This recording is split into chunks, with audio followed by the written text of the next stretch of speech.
India speaks daily में आपका स्वागत है। इंडिया स्पीक्स डेली को सब्सक्राइब करें, इसके बेल आइकन को जरूर दबाएं।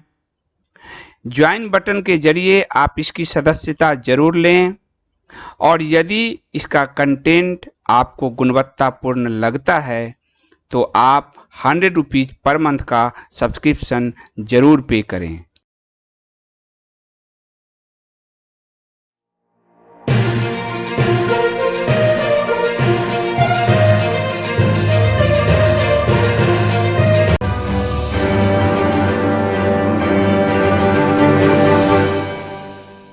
नमस्कार, इंडिया स्पीक्स डेली में आप सबका स्वागत है। मैं हूं संदीप देव। एक जमाना था कि धर्मनिरपेक्ष का झंडा उठाने को हर कोई बेचैन था। धर्मनिरपेक्ष कहिए, सेकुलर कहिए, वो अपने आप को कहलाना पसंद करते थे। गमछा कंधे पर डाले रखते थे और गोल टोपी पहन लेते थे। आज स्थिति ये हो गई है कि किसी को धर्मनिरपेक्ष कहिए तो मिर्ची इतनी तेज लगती है जिसका कोई जवाब नहीं। क्यों लगती है मिर्ची? महाराष्ट्र के राज्यपाल भगत सिंह कोश्यारी ने उद्धव ठाकरे को धर्मनिरपेक्ष क्या कहा, महाराष्ट्र की पूरी सरकार बौखला उठी। और न सिर्फ महाराष्ट्र की सरकार बौखलाई, बल्कि जिन पर 93 के बाद डी को भगाने का आरोप है वो भी तिलमिला उठे। शरद पवार तिलमिलाकर प्रधानमंत्री को पत्र लिख रहे हैं कि राज्यपाल जो हैं हमें धर्मनिरपेक्ष कहते हैं। ये दिन भी देखना होगा, सोचा नहीं था। 2 दिन पहले ही भगत सिंह कोश्यारी जी ने राज्य में कोरोना का काल चल रहा है, पूजा स्थलों को खोलने की मांग की कि अब जो त्योहार आ रहे हैं, खासकर नवरात्र आ रहे हैं, तो पूजा स्थल को खोल दीजिए। उद्धव ठाकरे ने कोई सुनवाई नहीं की, क्योंकि उद्धव ठाकरे का कुछ चलता नहीं है। उद्धव ठाकरे महाअघाड़ी के सिर्फ अघाड़ी बने हुए हैं और वो कुछ नहीं। उद्धव ठाकरे सिर्फ कांग्रेस और एनसीपी के मुखौटे हैं, वो लोग जो चाहते हैं इनसे सिग्नेचर करवाते हैं। और इसलिए उद्धव ठाकरे से जब उन्होंने कहा कि पूजा स्थलों को खोल दीजिए तो ठाकरे चुप थे, क्योंकि न शरद पवार ने हाँ कहा था, न कांग्रेस ने हाँ कहा। अब ठाकरे बोले कैसे? क्योंकि ठाकरे तो गूंगा है। ठाकरे तो उनके कहने पर उठक बैठक लगाता है, तो ठाकरे बोले कैसे? तो पूछ दिया भगत सिंह कोश्यारी जी ने। क्या गलत पूछा? उन्होंने पूछा कहीं वे धर्मनिरपेक्ष तो नहीं बन गए? इतना सा पूछना था। मिर्ची ऐसी लगा कि रॉकेट साइंस जो है उसको पीछे से आग लगा दिया हो और मिसाइल हो गया हो, ऐसी मिर्ची लगी। इस पर उद्धव ठाकरे चिल्लाए, पलटवार किया और कहा धर्मनिरपेक्ष शब्द संविधान में निहित है। जब आपने राजभवन में शपथ ली थी तो इसकी रक्षा करने को प्रतिबद्धता दिखाई थी। धर्मनिरपेक्ष शब्द संविधान में निहित है। अघाड़ी का एक और अघाड़ा फिर से बोला, संविधान में ये धर्मनिरपेक्ष शब्द आया 42वें संशोधन से। पूरी संविधान से आपको व्याख्या करके अभी मैं बताऊंगा थोड़ी देर में। आया 42वें संशोधन से, जब सारा विपक्ष जेल में बंद था। अब इंदिरा गांधी की जो कम्युनिस्ट सरकार थी, सपोर्ट वाली, कम्युनिस्ट सपोर्ट कर रहे थे। आपको ध्यान होगा आपातकाल का सपोर्ट अगर किसी ने किया तो कम्युनिस्ट पार्टी ऑफ इंडिया ने किया। ये कहानी कम्युनिस्टों की मैंने दी है आपको। तो इन दोनों के मेल से तानाशाही लाने के लिए कैसे धर्मनिरपेक्षता का दुरुपयोग किया गया। क्या अंबेडकर जी से ज्यादा पढ़ी लिखी थी इंदिरा गांधी? क्या पटेल से ज्यादा पढ़ी थी इंदिरा गांधी? क्या डॉक्टर राजेंद्र प्रसाद जो संविधान सभा के अध्यक्ष थे उनसे ज्यादा पढ़ी लिखी थी इंदिरा गांधी? क्या थी इंदिरा गांधी? इन सबसे ज्यादा समझदार थी। आजादी की लड़ाई में लोग संघ और भाजपा से पूछते हैं इंदिरा गांधी की क्या भूमिका थी। और जवाहरलाल नेहरू की भूमिका ये थी कि आजादी में भाग भी ली, उससे पहले उन्होंने अपनी बायोग्राफी छाप ली थी। ये कहानी कम्युनिस्टों की में दिखे। तो कह रहे हैं कि ये जो संविधान में धर्मनिरपेक्षता शब्द निहित है, आपने उसकी शपथ ली है तो कब कह रहे हैं कि शपथ नहीं लिए? वो पूछ रहे हैं आप धर्मनिरपेक्ष तो नहीं हो गए? क्या गलत पूछ लिया आप? कहिए हम तो धर्मनिरपेक्ष हैं। अब ये राज्यपाल ने ये चिट्ठी सोमवार को भेजी थी और इस पर मंगलवार को ठाकरे का जवाब आया। कहा उन्हें अपने हिंदुत्व का परिचय देने के लिए कोश्यारी के सर्टिफिकेट की जरूरत नहीं। तुमको मानता कौन है हिंदुत्व? क्यों मिर्ची लग रही है? सवाल है मिर्ची लग क्यों रही है? और कोश्यारी जी की सर्टिफिकेट नहीं चाहिए हिंदुत्व से तो किसका? शरद पवार का चाहिए सर्टिफिकेट, जो जिसको लेके तुम घूम रहे हो। और जो 93 93 के जो हिंसा हुआ मुंबई में, उससे कुछ दिन पहले मुख्यमंत्री बने, डी को भगाने का आरोप है। उसमें मुंबई पुलिस को गुमराह करने का आरोप है। तो तुमको शरद पवार का सर्टिफिकेट चाहिए ना भाई, तुमको तो कोश्यारी जी की चाहिए नहीं। या फिर सोनिया जी की चाहिए, सबसे सेकुलर माता, जिनके मंदिर बनवा लो, पूजो जाके। वेटिकन की नहीं माता अपने घर में, मातोश्री में, तुम तो वो तो मातोश्री और वो जो पितोश्री और तुम लाचार श्री। ये किसी ने लिख दिया, उसको उठा के जेल में डाल दिया था, व्हाट्सएप पर डाला तो पूछो। आप कह रहे हो कि मुझे कोश्यारी जी से सर्टिफिकेट लेने की जरूरत नहीं हिंदुत्व की, तो किससे लोगे? परमवीर सिंह से लोगे? किससे लोगे? परमवीर सिंह देगा तुम्हें? या शरद पवार देगा? या सुप्रिया देगी? या फिर पप्पू पिंकी से सर्टिफिकेट मिलेगा तुमको? किससे मिलेगा हिंदुत्व का सर्टिफिकेट? मातोश्री पितोश्री किससे मिलेगा तुम्हें? तो मिर्ची लग गई है। अब वो कह रहे हैं कि इससे रांकपा भी नाराज हो गई, राष्ट्रवादी कांग्रेस पार्टी। ये राष्ट्रवादी शब्द इसके शरद पवार के साथ तो सूट ही नहीं करता, क्योंकि भारत को तोड़ने के जितने तरीके हो सकते हैं शरद पवार ने मुंबई धमाके में ये साबित किया। ये साबित किया 1993। इसलिए मिर्ची लगती हो तो लग जाए, और प्रभु ने सजा भी दे रखी। तो पार्टी के नेता शरद पवार ने प्रधानमंत्री को चिट्ठी लिख डाली। प्रधानमंत्री नरेंद्र मोदी जी मुस्कुराए रहे होंगे कि भैया आप तो सेकुलर कहते हैं तब भी तुम भड़क जाते हो, पहले तुमको कम्युनल कहते थे तो भड़कते थे, अब तो सेकुलर कह रहे हैं भाई। तो उसने कहा कि पवार ने चिट्ठी में लिखा कि संविधान की प्रस्तावना में ही धर्मनिरपेक्ष शब्द जोड़ा गया है। ये सब आधे अधूरे सच, झूठ को ये लोग मार्केट कर करके, ये आदमी शरद पवार इतना झूठा है कि मुंबई बम धमाके में कहा मुंबई पुलिस से कि एक बम मिला किसी मदरसे के पास। ये खुद कहा इसने एनडीटीवी में कि हमने गुमराह किया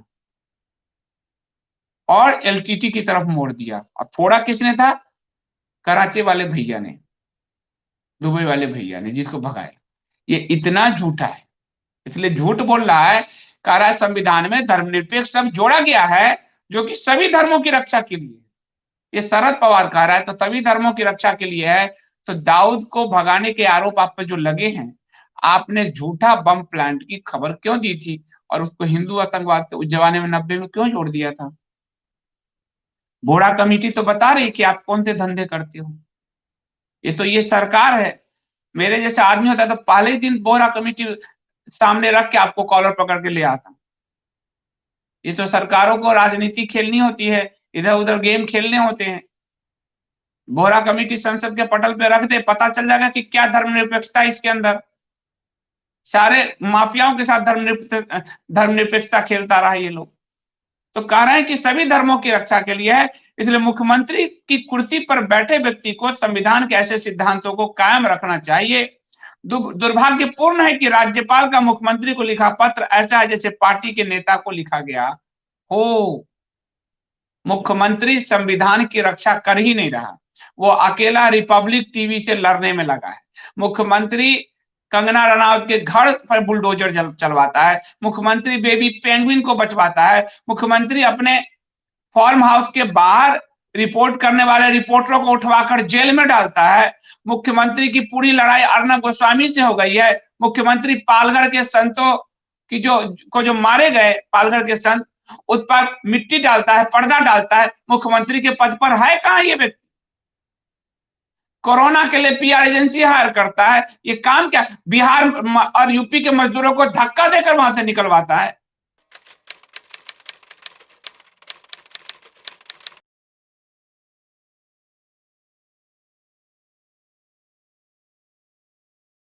तो मुख्यमंत्री है कहाँ? मुख्यमंत्री जिंदा कब है? मनुष्य के होने से जिंदा होने का एहसास थोड़ी होता है, उसके अंदर रीढ़ होनी चाहिए, और रीढ़ है नहीं उद्धव ठाकरे के पास। जिस तरह से उन्होंने एक पूरी लड़ाई सिर्फ एक चैनल के खिलाफ लड़ने में लगा दी है। चैनल के खिलाफ क्या किया है मैं बताता हूं, फिर आपको बताता हूं। सांप्रदायिक टिप्पणी मामले में अर्नब गोस्वामी को मुंबई पुलिस का नोटिस, 10 लाख का मुचलका दिए जाने की संभावना। ये एबीपी न्यूज लिख रहा है। सारी मीडिया गुटबंदी करती है और 10 लाख का नोटिस थमाया जा रहा है अर्नब गोस्वामी से को, क्योंकि पालघर के संतों की आवाज उठा दी। तो मुख्यमंत्री है कहां? रीढ़ विहीन इंसान, वो तो बेड पे पड़ा हुआ, वेंटिलेटर पे पड़ा हुआ व्यक्ति, वो मुख्यमंत्री है कहां? पालगढ़ के संतों की आवाज उठाने पर उसको 12-12 घंटे तक थाने में बैठाया था अर्नब मीडिया को। और अभी अभिव्यक्ति का झुंझुना गायब है देश से। बड़का राजदीप सब चाहते हैं आज तक राहुल कंवल कि और अर्नब को कुचल दिया जाए, ये वो लोग जो अभिव्यक्ति की चैंपियन बने फिरते। तो मुख्यमंत्री है कहां? ये न्यूज है कि पालघर में साधुओं की भीड़ द्वारा जो मारा गया, और अप्रैल में बांद्रा स्टेशन के पास जो प्रवासी कामगारों की भीड़ पर जो नोट कार्यक्रम किया था, उस पर नोटिस जारी किया।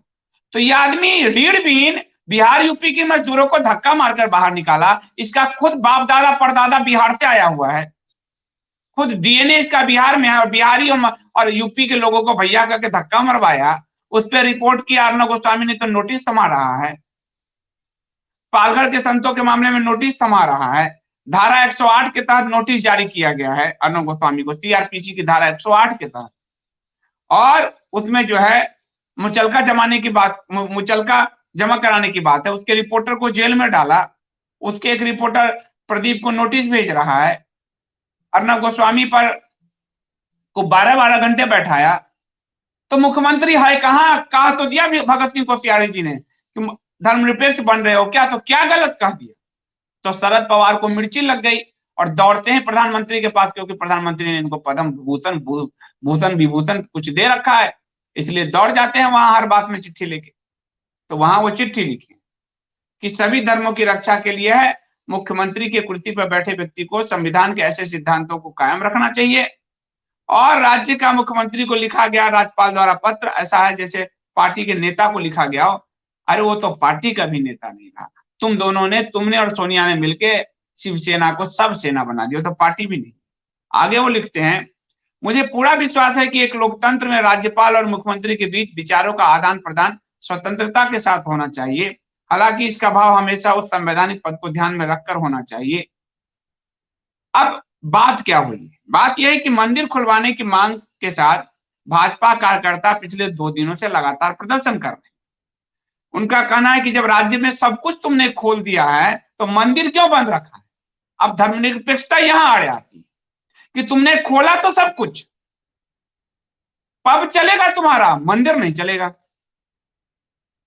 तो जनता प्रदर्शन कर रही कि मंदिर क्यों नहीं चलेगा जब तुम्हारा पब चल सकता है।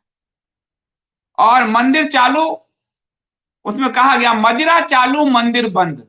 दारू की दुकान और ठेके खोल दिए गए लेकिन मंदिर बंद। इसी पर राज्यपाल ने कह दिया कि मंदिर, लगता है धर्मनिरपेक्षता आपके आड़े आ रही है। इसी पर इनको मिर्ची लग गई। तो ये जो देवेंद्र फडणवीस हैं, उन्होंने भी राज्यपाल को चिट्ठी लिखी थी और कहा था कि राज्यपाल एक संवैधानिक पद है, और उस पर उन्होंने चिट्ठी की जो है उसमें उद्धव ठाकरे की चिट्ठी पर सवाल उठाए। फडणवीस ने कहा कि राज्यपाल एक संवैधानिक पद है, इसके कुछ शिष्टाचार है, और मुख्यमंत्री ने पत्र की भाषा आपत्तिजनक रखी। ये उनकी पॉलिटिक्स है। लेकिन बात असली क्या है? 42वां संविधान संशोधन जो किया गया, जिसमें समाजवाद और धर्मनिरपेक्षता जो जोड़ा गया, और जब सारे विपक्ष जेल में थे, ये एक तरह से गैर संवैधानिक आचरण किया इंदिरा गांधी ने। लेकिन पूर्ण बहुमत की सरकारों ने भी उसमें संशोधन आज तक करने की हिम्मत नहीं जुटाई कि धर्मनिरपेक्षता का झुंझुना बजता चला गया। अब उसका एक उदाहरण आपको देता हूं, फिर मैं आपको बताऊंगा उदाहरण क्या है। कि ये हज, मदरसे की सारी शिक्षा अभी मदरसे को लेकर जो हेमंत बिस्व शर्मा है शिक्षा मंत्री वहां के आसाम के, उन्होंने साफ कहा है, क्या कहा है, मेरी राय में कि उनकी किताब समझ लीजिए, का शिक्षण सरकारी धन की कीमत पर नहीं हो सकता।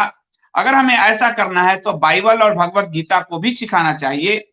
इसलिए हम एक रूपता लाना चाहते हैं, इस प्रथा को रोकना चाहते हैं। धर्मनिरपेक्षता का यही काम हुआ कि 1 और 2 हरे और सफेद को बढ़ाया गया और लाल मुखौटा बनकर आया। इसमें साफ साफ हेमंत बिस्व शर्मा ने साफ कहा, ऑल स्टेट रन मदरसा will be converted into regular school, इनको रेगुलर स्कूल बनाया जाएगा, और in certain case teacher will be transferred to state run school and मदरसा will be shut down, a notification will be release in November. Hemant Biswa Sharma, यानी शिक्षा हिंदू नहीं दे सकता, बाकी सब दे सकते हैं, ये है धर्मनिरपेक्षता। और कहेंगे तो यहां बैन लगाते हैं लोग।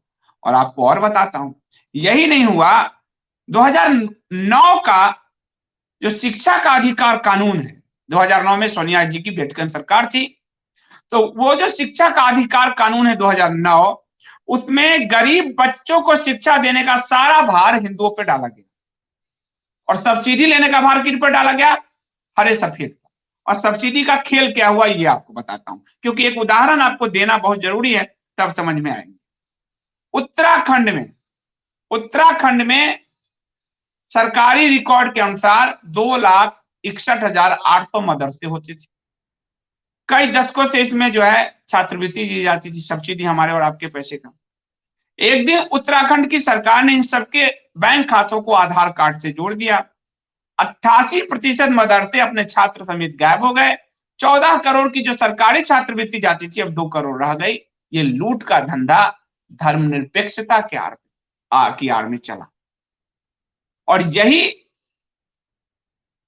एक तरह से आज इनके लिए चुभने वाली बात हो गई। जब धर्मनिरपेक्ष कहा जा रहा है इनको, जब कोश्यारी जी ने कह दिया तो चुभने वाली बात हो गई, क्योंकि भारत की धर्मनिरपेक्षता मतलब बहुसंख्यक जनता का दमन चक्र। और ये आपको बताया कि शिक्षा की 2009 की जो पॉलिसी है उसमें फ्री शिक्षा का सारा खर्चा हम पे, और उनको हज में जाने, मदरसा चलाने, चर्च चलाने, बाइबल पढ़ाने, हम गीता नहीं पढ़ा सकते। ये है धर्मनिरपेक्षता इस देश की। अब सुभाष कश्यप क्या कहते हैं मैं आपको बताता हूं। पहले तो समाजवाद जोड़ा था इंदिरा गांधी ने जब समाजवाद जोड़ा, ये कम्युनिस्टों के कहने पर जोड़ा। और समाजवाद है क्या, आपको बहुत ग्लोरीफाइड शब्द से बताया जाता होगा, लेकिन मैंने बहुत हार्ड शब्द से बताया आपको कहानी कम्युनिस्टों की में, कि समाजवाद तानाशाही को, अधिनायकवाद को कानूनी जामा पहनाने का तरीका है। नाम गरीबों का, उत्तर कोरिया का तानाशाह, उसकी पार्टी का क्या नाम है, वर्कर पार्टी। हिटलर के पार्टी का क्या नाम था, समाजवादी पार्टी। और काम इनका क्या, तानाशाही। तानाशाही को खूबसूरत शब्द के जरिए स्थापित करने के लिए समाजवाद शब्द गढ़ा गया। साम्यवाद यानी कम्युनिज्म गाली हो गया, इसलिए बीच का एक दायरा चुना गया, समाजवाद। और ये जो है समाजवाद अधिनायकवाद का, तानाशाही का वकालत करता है। आपसे लाख कोई कहे मत मानिएगा, सब झूठ बोलता है, समाजवाद यही है। तो इंदिरा गांधी ने 42वें संशोधन में समाजवाद जोड़ा। अब पंथ निरपेक्षता क्या है, तो पंथ निरपेक्षता जो है वो सुभाष कश्यप जो है उन्होंने जगह जगह से लिया है, कि सेकुलरिज्म की परिभाषा उन्होंने लिया है कि इहलौकिक अथवा अनाध्यात्मिक धर्म से संबंध न रखने वाली विश्वास की पद्धति, जिसमें सभी प्रकार की धार्मिक आस्था तथा उपासना को नकारा जाता है। सभी प्रकार की धार्मिक आस्थाओं और उपासनाओं को नकारा जाता है। क्या भारत में हिंदू के अलावा किसी की धार्मिक आस्था और उपासना को नकारा गया? उल्टा उनके लिए हज सब्सिडी दिया गया, उल्टा चर्च चलते रहे। ये किस तरह की धर्मनिरपेक्षता है, ये आप देख लीजिए। ये आप देखिए कि किस तरह से लाल, हरे और सफेद ने किस तरह की धर्मनिरपेक्षता हमारे देश में थोपी, कि नकारने का भाव सिर्फ हिंदुओं में है। नास्तिक सिर्फ हिंदू में हो सकता है, और कहीं नहीं, कहीं नहीं। और आज जब सवाल तनिष्क पे लोगों ने उठा दिया तो मिर्ची लग रही है। राहुल पे सवाल नहीं उठ सकते राहुल राजपूत पे, अंकित सक्सेना पे सवाल नहीं हो सकते, ध्रुव त्यागी पे नहीं हो सकते, अखलाक पे हो सकते हैं, जुनैद पहलू खान पे हो सकते हैं, तनिष्क पे अगर तनिष्क उल्टा कर दे, मणिरत्नम ने उल्टा कर दिया तो उनके घर पे हमले हुए, तनिष्क सीधा कर दिया तो प्रोग्रेसिव हो गया। ये धर्मनिरपेक्षता की एक सड़ी हुई परिभाषा है जिसने इस भारत को डिवाइड कर दिया, सारे रिश्तों को एक तरफा यातायात में धकेल दिया, सेलेक्टिविज्म को बढ़ाया, media selective, political party selective, और जो बहुसंख्यक जनता है उसके अंदर कुंठा का भाव पैदा होता चला गया। गीता नहीं पढ़ा सकते पर हरा लाल पढ़ा सकते हैं, हरा लाल सफेद का सब पढ़ाया जा सकता है। ये है यहाँ की धर्मनिरपेक्षता जो इंदिरा गांधी ने किया, और इसीलिए गांधी परिवार को जो सजा बाद में मिली। तो सभी धार्मिक आस्था या उपासना को नकारा जाता है, उपासना को नकारा जाता है। अभी 14 से पहले हरे हरे गमछे गोल गोल टोपी लिए पार्टी करते थे, इफ्तार, आपको ध्यान है सब? क्यों करना आपको पॉलिटिकल पार्टी हो, किस लिए करना, लेकिन आपको ध्यान होगा। लेकिन राम मंदिर में अगर मोदी चले गए तो वो कम्युनल हो गए। ये भारत की धर्मनिरपेक्षता की परिभाषा 42वें संविधान संशोधन 1976 में इंदिरा गांधी ने विपक्ष को जेल में रखकर थोप दिया भारत की संवैधानिक व्यवस्था में, भारत के संसद पर, भारत की संविधान पर। जवाहरलाल नेहरू तो छोड़ दीजिए, डॉक्टर राजेंद्र प्रसाद, अंबेडकर, कोई भी इसके पक्ष में नहीं थे, तभी संविधान की प्रस्तावना में नहीं जोड़ा गया था। आज ये वो जोड़ा गया और उसके झुंझुने पर आ रहे हैं। जब भगत सिंह कोश्यारी ने पूछ लिया कि मदिरा चालू है तो मंदिर क्यों नहीं चालू करते, तो क्यों मिर्ची लग गई। लेकिन पत्रकार पूछे कि आपने बिहार और यूपी के मजदूरों को क्यों बाहर किया, तो उस पर केस। पत्रकार पूछे एसएसआर केस में कि एसएसआर की संदिग्ध मौत है, आप हत्या को क्यों दबा रहे हैं, उस पर केस। पत्रकार पूछे कि इस फार्म हाउस में क्या है, उसको जेल के अंदर। पत्रकार पूछे कि ये जो सफेद पुड़िया गिरोह है, सफेद पुड़िया गिरोह पे कार्रवाई क्यों नहीं हो रही है, तो उसके पक्ष में अभियान, justice for Riya, justice for पुड़िया। और जब राज्यपाल पूछे कि मदिरा ठीक है मंदिर क्यों नहीं, तो राज्यपाल के साथ गाली गलौज।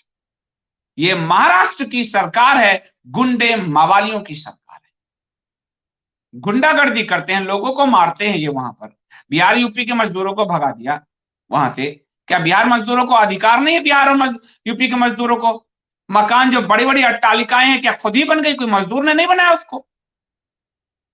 और आज योगी जी सही जवाब दे रहे हैं, अगर फिल्म इंडस्ट्री वो यहां ले आती है, जितने पलायन करके मजदूर आए थे सबको खपाया, इंडस्ट्री में सबको लगाया, लेकिन आपको रवीश कुमार बकैती यूपी बिहार पर करता मिलेगा, महाराष्ट्र पर करता नहीं मिलेगा, तब उसके मुंह पर कालिख पुत जाती है। ये इकोसिस्टम है धर्मनिरपेक्षता का, ये इकोसिस्टम है समाजवाद का, जो राहुल राजपूत पर तो खामोश है, अंकित सक्सेना पर तो खामोश है, लेकिन तनिष्क पर बोल रहा है। इसलिए इस सेलेक्टिविज्म ने जो समाज का अहित किया है, उस सेलेक्टिविज्म पर जब आप बात करेंगे तो मिर्ची लगती है, वैसे ही जैसे उद्धव को लग गई। और उद्धव को मिर्ची तो लगनी चाहिए, क्योंकि उद्धव ने तो डायलूट कर दिया, अपने पूरे पार्टी को डायलूट किया, अपनी विचारधारा को डायलूट किया, अपने व्यक्तित्व को डायलूट किया, सत्ता की के पेटीकोट को पहनने के लिए उसने अपने वजूद को ही डायलूट कर दिया, उसने पार्टी के वजूद, बाला साहब के पूरे थॉट को ही डायलूट कर दिया। और आज बोल रहा है हमें धर्मनिरपेक्ष कर रहे हैं, हमें मत सिखाइए हिंदुइज्म। तो बात यही है कि ये धर्मनिरपेक्षता एक चोला था जो उतर गया है, और जो उतरने के बाद बेचैन किए हुए इन सबको। अगर मैं आज आप नहीं सुन रहे हो, पुराने वीडियो देखो, आज से 2-3 साल पुराने, मैंने हमेशा कहा कि इनको आप सेकुलर कहो, इनको आप गाली लगेगी। आज उद्धव ठाकरे को गाली लग गई, शरद पवार को गाली लग गई। ये ताकत आपकी है, उस ताकत से तनिष्क माफी मांग रहा है, माफी नहीं मांग रहा, अफसोस जाहिर कर रहा है, माफी नहीं मांग रहा, उल्टा आपको दंगाई कह रहा है। तो ताकत अपनी दिखाइए, जैसे भी हो। आपके पास आर्थिक सामाजिक बहिष्कार की ताकत लोकतांत्रिक ताकत है। जब महात्मा गांधी विदेशी वस्त्रों की होली जलाएं तो वो महात्मा बन जाए, हम जलाएं तो हम लंपट गुंडे बन जाए। हमें भी तो अधिकार है हम किससे सामान लें किससे ना लें, किसको अपना बिरादरी माने ना माने। महात्मा गांधी करे तो महात्मा, हम कहे तो गुंडे। ये तो नहीं चलेगा। ये या तो आप किताब से पढ़ाना बंद कर दो, असहयोग आंदोलन पढ़ाना ही बंद कर दो भाई, मत पढ़ाओ।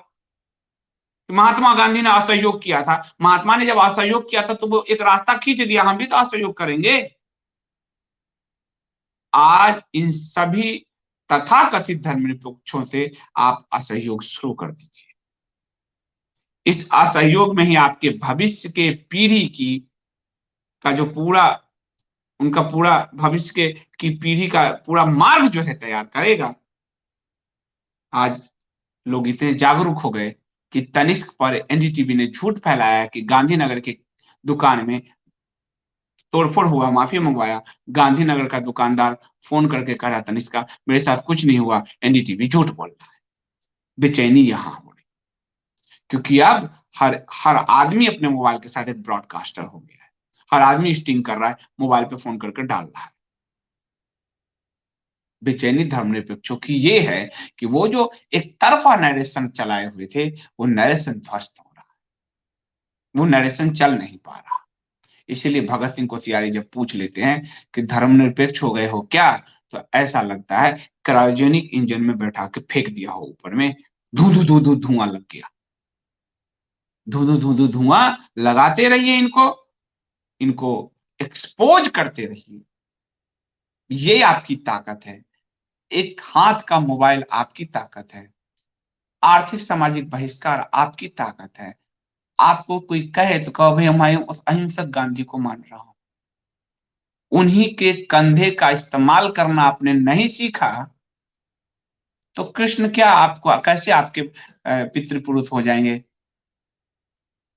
कृष्ण ने उन्हीं के कंधों का इस्तेमाल किया ना भाई।